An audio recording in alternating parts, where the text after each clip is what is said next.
Expects the airport platform delivered by mid-2024 so that San Miguel can proceed with the construction works for the runway, passenger terminals, and car park building, among others. Ang says the Dutch government granted a guarantee for a 14-year loan. Bulacan Airport is seen to be Luzon's largest gateway, eclipsing NAIA and Clark Airport's passenger capacity. And that's it for today. Stay safe, stay healthy, and let's take care of each other. I'm Sam Sidwani. News Night is next. Keep it here on CNN Philippines.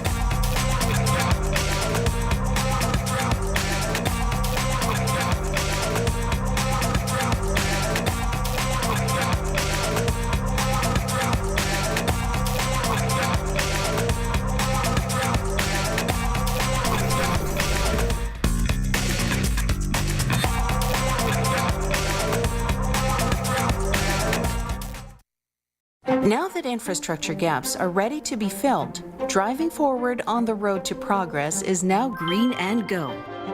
Infrastructure development should be a focus of any economic development program in the country in the next few years. To benefit the greatest majority of our people, we really have connectivity, mobility, accessibility. Once natapos na po lahat ng proyekto, it attracts investments, and more investments would mean more employment opportunities for all of us. Infrastructure projects of San Miguel will enable greater connectivity, encourage further development in rural areas, decongest major cities, and allow everyone to have a better quality of life. With high hopes for better days to come, what kind of life do we foresee down the road to progress? So many questions about what is the federal government doing. Do you get the anger that is out here? How concerned are you about the front line? You don't believe that there's a racial divide here? Looking back, as president, did you tell the story of race in America enough, do you think? All the places I've been and all the things I've seen, all the people I've talked to, I carry with me. They're a part of what I do right here, holding the powerful accountable, keeping them honest. AC 360, Tuesday through Saturday only on CNN. We're back. Hell yeah! I take it very, very seriously. This week on Hollywood Express. What is going on? F9 is already a record breaker. It's very humbling to watch them and be able to take advice from them. A magical reunion is in the works.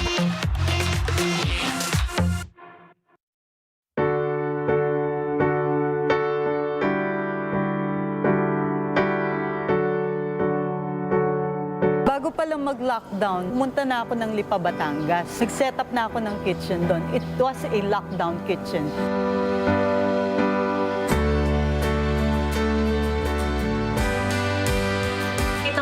Na to, venue siya sa pagtulong. Tayo-tayo po muna.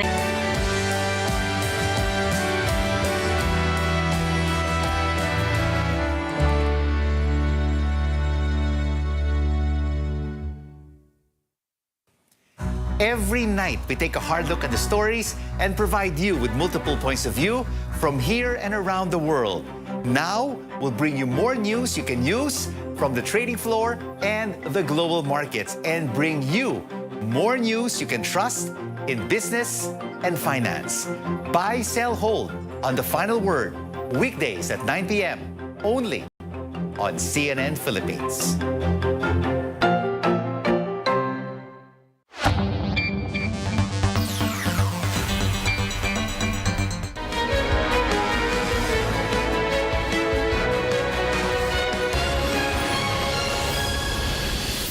This is Newsnight, where we go above and beyond the headlines. I'm Pia Ontiveros. Tonight on the program, first, it was the spike in fuel prices. Now consumers are facing tight supply of chicken products. An interagency task force resolution versus what is now a local law in Cebu.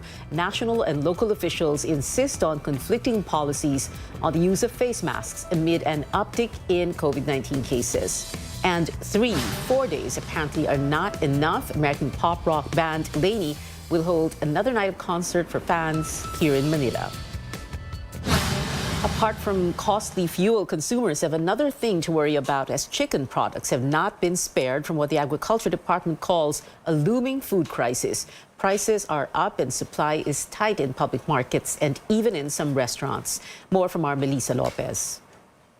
Prices of chicken and other fresh produce are on the rise as well, also reeling from surging fuel costs. At the Mega Q Mart in Quezon City, dressed chicken now sells for 200 pesos. A kilo of chicken wings and drumstick retails for 210 pesos a kilo for the past 2 weeks now. The price last year was 170 pesos. Supply is limited, and one vendor notes chickens are smaller than usual. Already, several restaurants are taking the hit. Chicken is expensive and hard to come by, forcing some stores known for chicken wings to remove these from the menu. Items that use a lot of flour or restaurants that use a lot of flour, they're forced to raise prices or reduce portions. And one of the main is chicken. An industry group says local production is held back not just by surging fuel prices, but by factors dating back to COVID-19 lockdowns. Siguro on average, ang na-reduce sa local volume ng production, mga 30%. Mahal yung feed, nababago yung formulation, kaya mahirap lalo magpalaki ng manok. Lalong natakot yung marami sa amin na mag-alaga at kasi ang laki ng puhunan mo ngayon, paano kung nalugi ka? The United Broiler Raisers Association members say they have not returned to their pre-pandemic chicken production following the influx of imports and low demand. But now that economic activity has recovered, they can't keep up. In Mandaue City and Cebu and parts of Abra, chicken vendors had to close their stalls as they could not get stocks. But the Agriculture Department denies there's a chicken shortage. I would not qualify it as shortage. Compounded ma'am ito na problema na ito. But let's give our local producers a chance, no, na itong supply and demand equation natin ay mag-auto-correct. Bigyan natin ng isang cycle. So that would amount to about 30 to 60 days. The DA says they are not discussing additional chicken imports so far, saying that thin supply in Cebu is likely due to a ban imposed by the local government to prevent the spread of bird flu among poultry. Yung kasalanan ng DA, ang nagbabayad ang buong Pilipinas. Di ba? Dahil doon sa kanilang policies na yan, lumiit ang local production. Eto ngayon na nangyayari sa atin. Poultry raisers believe chicken prices may keep rising in the weeks ahead. Melissa Lopez, CNN Philippines. Restaurants group Resto PH also notes that some establishments are grappling with short supply and high cost of flour, potatoes, and even beef, while poultry raisers foresee a possible shortage in eggs later this year. Vegetable prices also on the rise, with big increases seen for eggplants, ampalaya, and pechay. On your screens, the current prices from Mega Q Mart in Quezon City.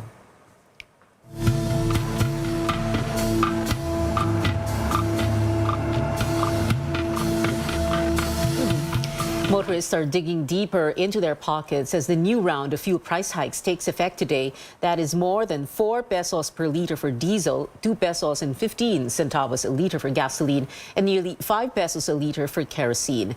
But in Boracay, the new round of increases pushes diesel prices to nearly 100 pesos a liter. Locals are also seeing almost 97 pesos per liter for gasoline. Local authorities earlier explained fuel is more expensive on the island because of transport costs. Amid soaring fuel prices, outgoing Transport Chief Art Tugade not ruling out the possibility of new fare hikes, but he says the government has to balance the relief for drivers and operators while still considering its possible burden on commuters. Mahirap sumagot ng posibilidad. Sir, posibilidad ng magtaas ng presyo kasi posibilidad tataas. Let's discuss that when it comes. Authorities have yet to hear the fare increase petitions from jeepneys, taxis, and transport and network vehicle services providers.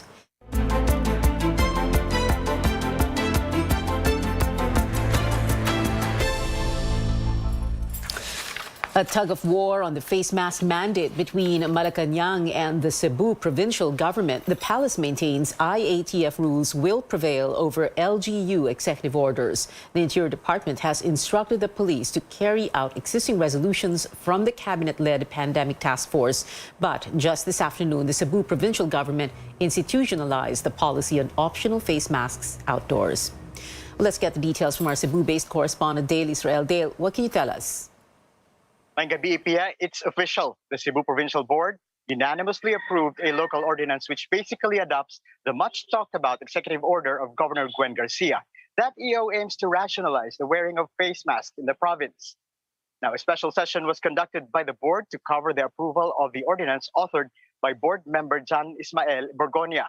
Garcia called for a special session today after the board failed to approve the ordinance on its regular sessions on Monday due to lack of quorum. She also certified the measure as urgent.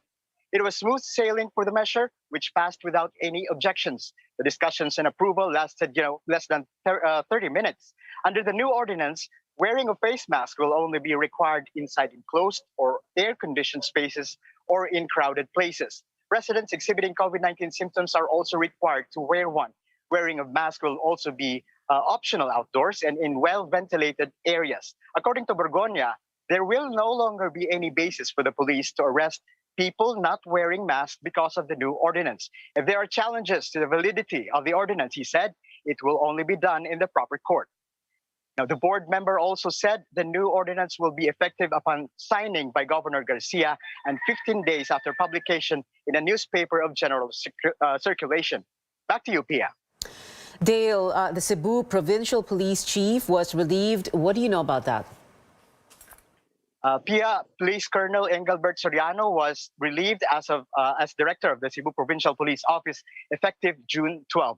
Accordingly, his relief is, quote, pursuant to a PNP memorandum circular, which states that the said post can be held by the said rank for a year, extension of which is subject to the approval of the PNP chief. He has held the post for more than a year already.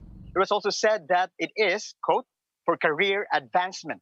The development comes after Garcia insisted that there will be no apprehensions on the face mask rules. Back to you, Pia. Dale Israel there reporting from Cebu. Slow recovery for the country's tourism industry, which is still lagging behind globally. A United Kingdom-based study finds the Philippines is the 7th worst nation in jump-starting tourism growth. As of 2021, the country only had 2.4% of its 8.3 million visitors in 2019. The top 3 tourism economies struggling to bounce back from the pandemic are neighbors, Hong Kong, Japan, and China, while Bahrain, Albania, and Dominican Republic lead countries in reviving tourism. The Education Department helping young learners get back on track amid the pandemic. The Brigada Pagbasa, an offshoot of the DepEd's Brigada Eskwela, will help early grade learners as they transition to face-to-face classes. Volunteers, including retired teachers, will teach pupils aged 5 to 9 in beginner subjects like English and math. The DepEd partnered with the United States Agency for International Development, or USAID, and other private agencies for the project. Wala pang budget for this specifically for the activities that I have mentioned.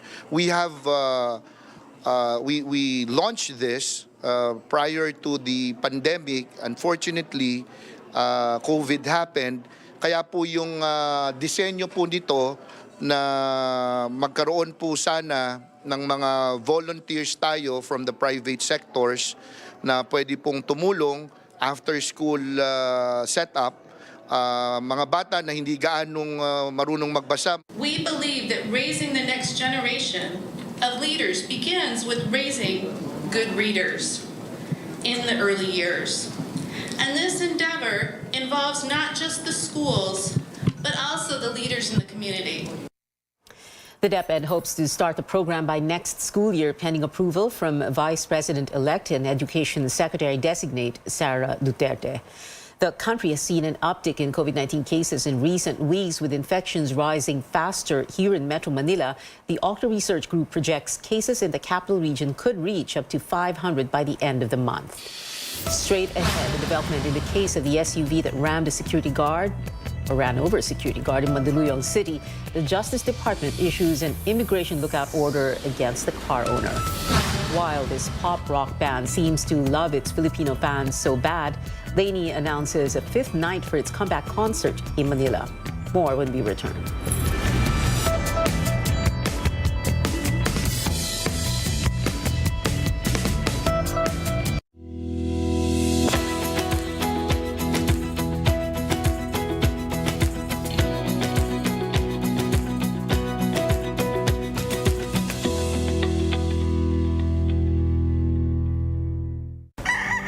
Handa na para sa pinaka-espesyal kong pasahero.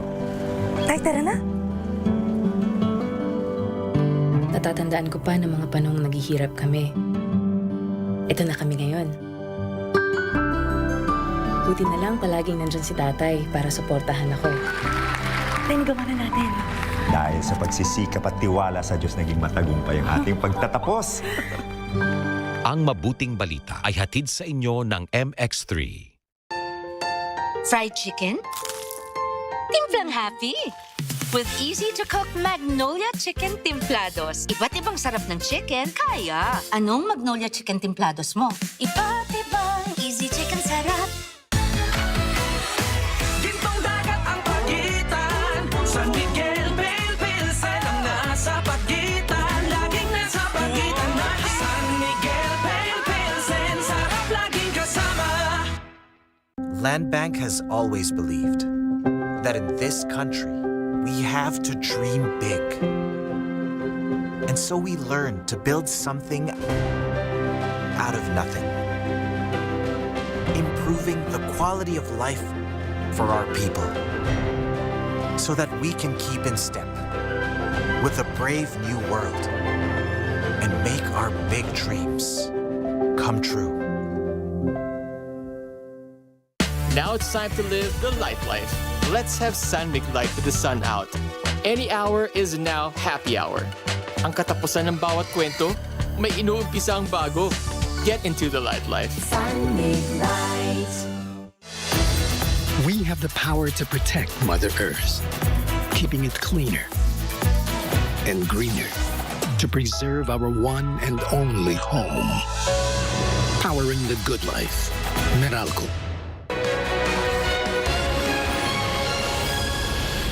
You're watching CNN Philippines. The Justice Department issues an immigration lookout order against the SUV driver who ran over a security guard in Mandaluyong earlier this month. But the lookout order will not prevent the driver, Jose Antonio San Vicente, from leaving the Philippines. Authorities will only be alerted. Justice Secretary Manado Guevara says San Vicente has no departure record after the incident last June 5. Guevara adds whole departure order could be issued depending on the preliminary investigation. San Vicente faces charges of frustrated murder and abandoning a person in danger. Today marks World Blood Donor Day. The World Health Organization is urging people around the globe to donate blood as an act of solidarity. Tristan Odalo gives us a closer look at how the COVID-19 pandemic affected blood donations in the country. It's a race against time for the 70-year-old mother of Charina Padeles, who is currently hospitalized and needs an immediate blood transfusion. Kailangan po ngayon kasi naka-ano na po siya, naka-life support na machine. So, yun. Need ko po talaga. Siyempre po, ayoko din kasi mawala nanay ko. Kaya lahat gagawin ko. Charina was relieved after finding out that the type of blood her mother needs is available at the Philippine Red Cross Blood Center. Masaya po ako kasi masasalina na po nanay ko ng dugo. Doon sa mga nagdo-donate, nagpapasalamat din po ako kasi kung hindi dahil din po sa kanila, siguro ngayon po napakahirap po maghanap. The story of Charina and her mother is a common tale in the center, but the daunting task of providing the life-saving blood became more challenging in the last 2 years. There was a reduce in the number of blood donations, specifically because of yung mga COVID restrictions natin. So what are those COVID restrictions natin? Yun yung mga lockdowns, yung ating mga virtual online schooling, and then the work from home arrangement. And of course, for those who would want to donate na may active infections or even those who were exposed to COVID-19 infections. A Red Cross official says the demand for blood is slowly increasing due to the uptick in cases in diseases like dengue. Dr. Cristina Lupta says they need more blood donors, but COVID-19 protocols are also being followed. We would want to encourage yung regular blood donation, a donation every 3 months period. The country needs at least 2,500 blood units daily. One blood unit can save a number of lives. The maximum number of patients that can access to one blood unit is about 4 patients. No, we can process this and separate this into components like the red cell, the platelet, plasma, and the cryoprecipitate. The World Health Organization says that the need for blood is universal, but access to it is not. Blood is essential for patients to survive surgeries, cancer treatment, traumatic injuries, and those with chronic illnesses. That is why blood donation is crucial to make sure that it is available whenever or wherever it is needed. Tristan Odalo, CNN Philippines. For those who'd like to donate blood, you can visit the National Blood Center in Mandaluyong City or approach your local Red Cross chapter. A healthy individual aged 16 to 65 years old can donate blood every 3 months. Other world updates: while the United States prepares to vaccinate the youngest age group, experts find the 3-shot Pfizer vaccine is safe for children under 5 years old. The U.S. Food and Drug Administration says the doses provide an immune response similar to older people. Vaccine advisors will meet on Wednesday to determine if Pfizer should be given an emergency use authorization. The World Health Organization, meanwhile, is looking at renaming monkeypox. Scientists say the name monkeypox is discriminatory and stigmatizing since it still references the virus's African roots, even if it has already spread across nations. They also note the current strain is likely not the original one transmitted from animals. Monkeypox has infected over 1,500 people in at least 47 countries. Back here at home, how can we build safe spaces for the LGBTQ+ community?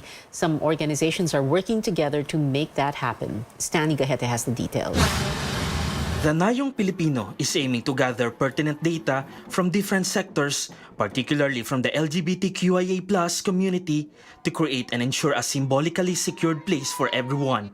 In a forum called Umpukan sa Nayon, members have tackled issues concerning the LGBTQIA+, including how they should be properly treated with dignity and respect. All across the different government agencies, natatangi ang issue ng mga LGBTQIA as one of those that's always left behind. The forum is serving as a framework for an envisioned park in Nayong Pilipino that will stand for the safe space, embracing everyone in the community. This is the first time na we partnered with LGBT organization. May mga ideas po na sinabi doon, dapat gender sensitive, no? Yung community mismo.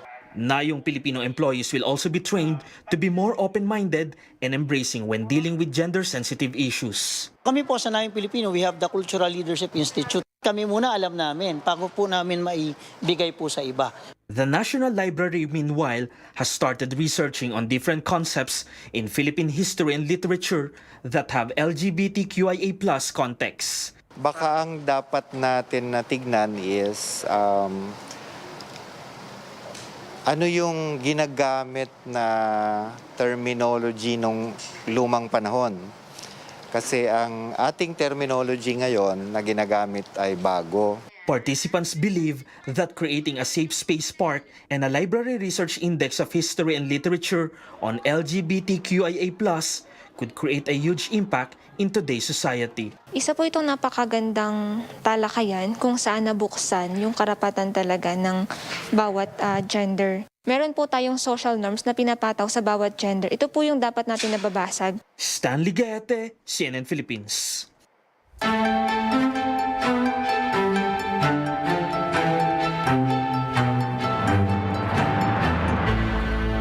Vice President-elect Sara Duterte is all set to take the helm of the Education Department. The DepEd said it has already prepared a transition team for its new secretary, made up of the sitting Chief of Staff and undersecretaries. Undersecretary Tonicito Umali did not disclose the date and venue of the meeting, but he said Duterte will continue to engage the services of outgoing DepEd Chief Leonor Briones. Sara Duterte will take her oath as the 15th Vice President of the Philippines in the city of Davao this Sunday, June 19th. We will bring you the inauguration as it happens live. Also, catch her pre-oath-taking special with our senior anchor Rico Hizon at 3 p.m. onwards this Sunday. And don't miss our documentary, Inday Sara, the Vice President, only here on CNN Philippines.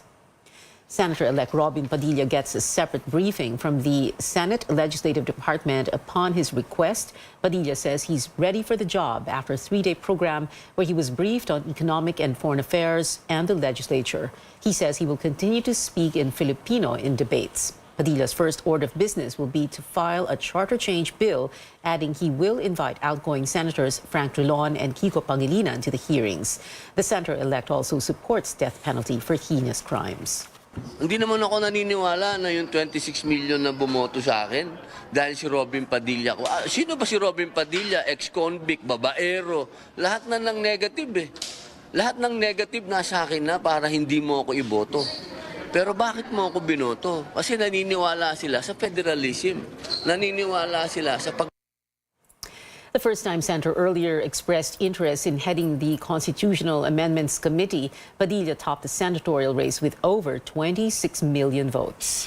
More stories when we come back. The Golden State Warriors one win away from the NBA championship after taking the final series lead for the first time.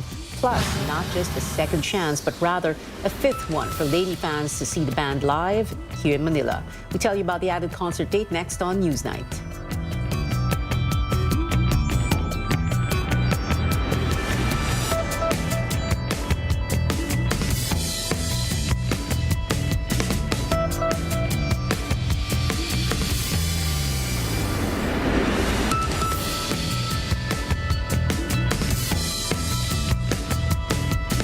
How much do I know about my dad? I'm not sure.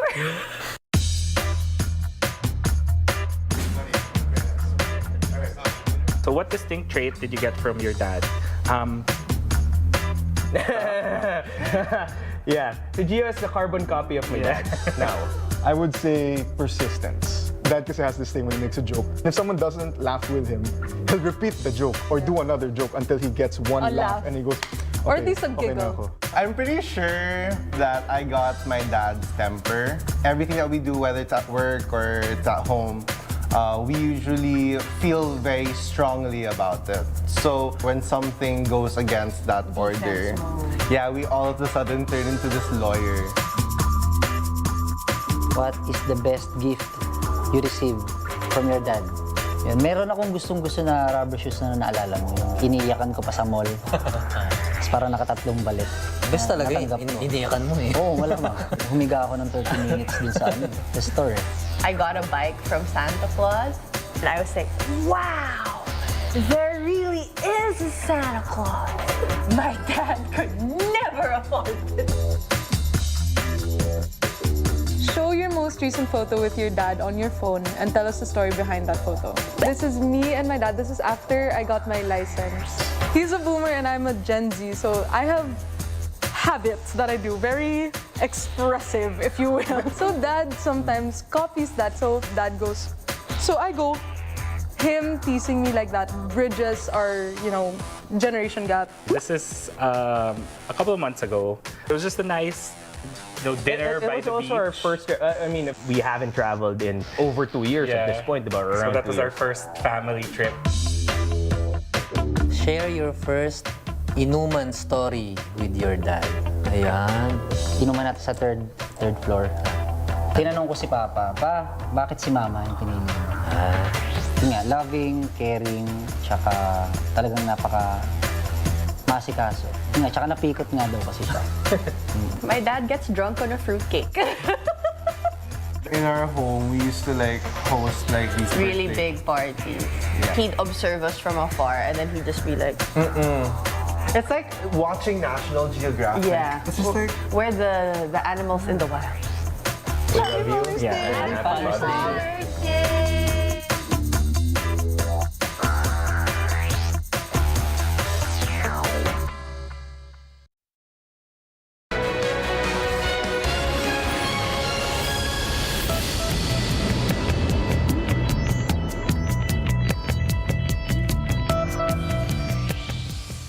Welcome back to Newsnight. Doggos roaming the streets of Iloilo can now be brought to a safe place with the city opening its first dog pound and shelter. Mayor Jerry Treñas inaugurated the center in Mandurriao district earlier today. The city has a no-kill policy for rescued animals, which instead they will be neutered or spayed. Treñas says the animals, like people, are, quote, essential for the mental and emotional well-being of society. In the NBA Finals, the Golden State Warriors need one last win to take the crown after beating the Boston Celtics in Game 5 today, 104-94. Andrew Wiggins gave his best performance yet for the team, scoring 26 points on 52% shooting. The Warriors now have a 3-2 finals lead and will look to end the series on the sixth match, set for Friday, 9 a.m. Philippine time. Heading to Hollywood, we might just see Lady Gaga in the sequel of the Oscar-winning film Joker, possibly with the iconic role of Harley Quinn. American news outlet The Hollywood Reporter says the pop star is being considered for a role in Joker Folie à Deux opposite Joaquin Phoenix. Joker director Todd Phillips also produced Lady Gaga's critically acclaimed 2018 movie A Star is Born. And back here at home, Lenin makes it clear that it is ready to perform for more Filipino fans, scheduling 5 concerts in the Mall of Asia Arena in Pasay City. The pop rock band added a November 16 show, the 5th and final one, after tickets sold out for November 11 to 13 and the 15th. Passes will be sold beginning Thursday. And that is it for now. Join me again on News.ph at 7 p.m. and on Politics as usual at 8:30. I'm Pio Ontiveros. Before we go, the Energy Department has sought the help of distribution utilities like Meralco in its mission to manage energy use. These companies help implement programs that teach households to reduce the use of electricity. Let's watch this.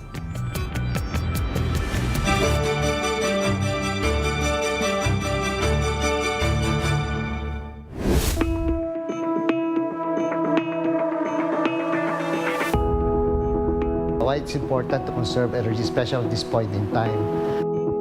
Number one is to manage the electricity bill at home. And second is to ensure that there is enough electricity for all. Alam naman natin na we need electricity in all facets of our lives, no? Especially in business. No? Now that we're recovering, we want the businesses to recover, the whole economy as a whole. No?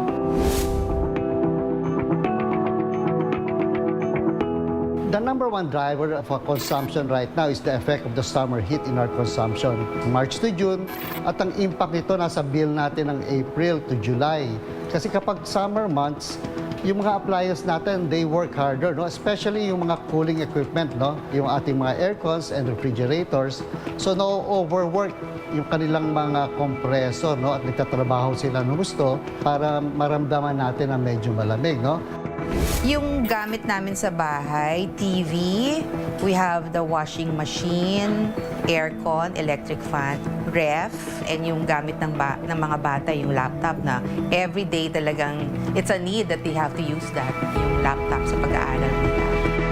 Pre-pandemic, parang hindi kami masyadong conscious about sa paggamit ng kuryente. Pero nung time na naging pandemic na, and at the same time, mas marami yung family members inside the house, mas maraming gumagamit ng kuryente. So, naging conscious kami. So, nung naging aware kami doon na dapat magtipid tayo dahil ito yung nangyayari ngayon, tapos tumagal pa yung pandemic. So, nagkaroon kami ng habit na ito dapat yung magiging galaw natin sa bahay para makatipid tayo. Normally, on the average, nag-i-increase yung consumption of the different types of customers, no? From close to 10% to 40%. Kaya as early as March, medyo nagpapaalala na kami na ganito yung nangyayari kung hindi nyo kokontrolin. No? As a distribution utility, marami kaming programs. One is the Interruptible Load Program o tinatawag naming ILP, at yung aming peak-of-peak program. With the guidance of the DOE, Department of Energy, and the Energy Regulatory Commission, Meralco introduced the ILP in its area in 2014.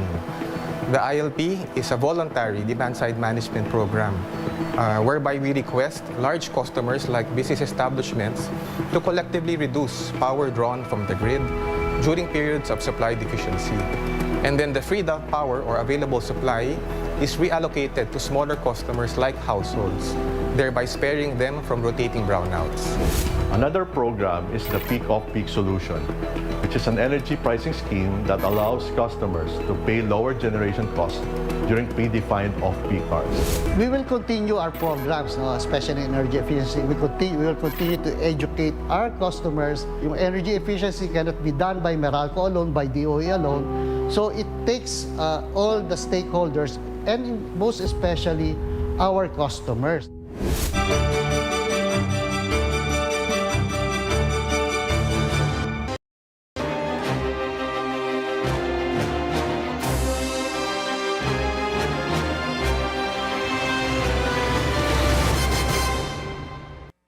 Thank you for watching New Day here on CNN Philippines. 4 days to go before the Filipino votes. This morning, we speak to two party list groups seeking congressional seats. First up, the Pilipinas para sa Pinoy, or PPP Party List. And joining us live via Zoom is the group's first nominee, Mike Planas. Mike, good morning. Thank you for joining us here on New Day. Tell us a little bit about how it's going in the last stretch of the campaign period for PPP Party List. Hi, good morning, Leah, and to all the viewers of New Day. Good morning. This is PPP, Pilipinas para sa Pinoy, number 75 sa inyong mga balota. It's been tough, especially if you are lacking in resources. You have to remember, Leah, that PPP Party List is one of those few, or if not the only party list that is not controlled by any politician, national or local, no? And that's why we really lack resources and nahihirapan kami. But I really trust naman the voters na it's about time that we promote the Filipino First policy. That's what PPP is all about. Na long forgotten na yan, no, Ria? Panahon pa ni Carlos P. Garcia nung huling natangkilik natin ang Filipino First Policy or unahin ng Pilipino na polisiya, no? And tayo here, we encourage that we support every Filipino in all their endeavors, no? Kahit anong sektor kagaling, ay kailangan ka magsuportahan, mabigyan ng sapat or karampatang programa para sa kanilang livelihood, kabuhayan, at kung ano pa man. At the same time, we want to empower all their skills, no? Lack of training kasi, kaya minsan nahihirapan din ang ating mga labor force. And at the same time, there must be technology transfer. And lastly, which is the most important, is we need to protect the rights of every Filipino.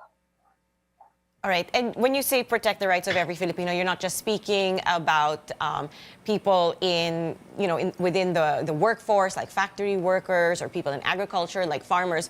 You're speaking also about basic human rights. Do I understand you right? Yes. Basic human rights, the national patrimony, sovereignty, and of course, the Filipino itself, no? Kaya nga kami, I always encourage everyone, no? Everyone I speak to, I always tell them, focus on three things: love of God, of country, and of the Filipino. And with those three things, I don't think maliligaw pa tayo and in supporting this country and making this country a better place. All right. So, Mike, tell us, if elected, what priority legislation would you be pushing, or what exactly would your programs look like?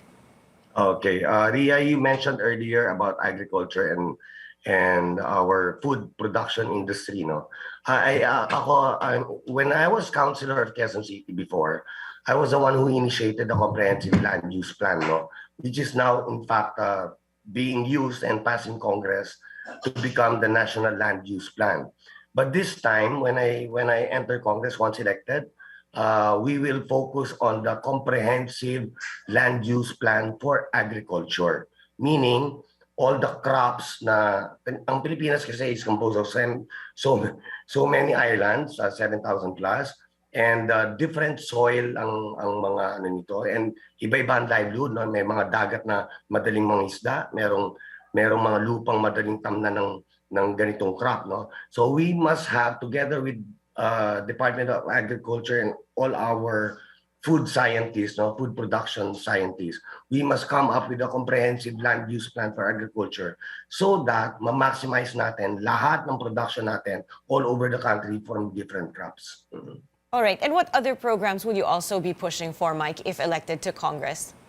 There are other programs, no, like yung health natin, scholarships natin, the typical necessary, but what's more important is enhancement, no, enhancement of our labor force, no, whether you're an online worker or a fisherman, as you have mentioned, dapat lahat mabigyan ng tools, no. Ang mga fishermen dapat mabigyan ng mga cold storage facility, ang mga farmers natin dapat mabigyan ng mga post-harvest facility and so on and so forth. We need to enhance their skills. We need to retrain our labor force so that they become competitive here and abroad. All right. Thank you so much for your time this morning. That was PPP Party List first nominee Mike Planas.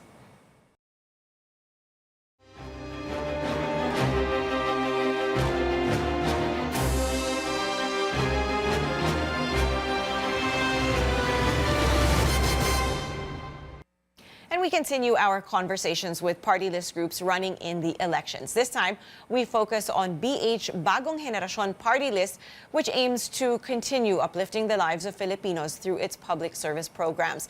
The group's first nominee, Deputy Speaker Bernadette Herrera, now joins us to tell us more. Good morning, Congresswoman. Thank you so much for being here. Now, we have just 4 days to go before Election Day, and we understand that you just had your meeting de avance yesterday.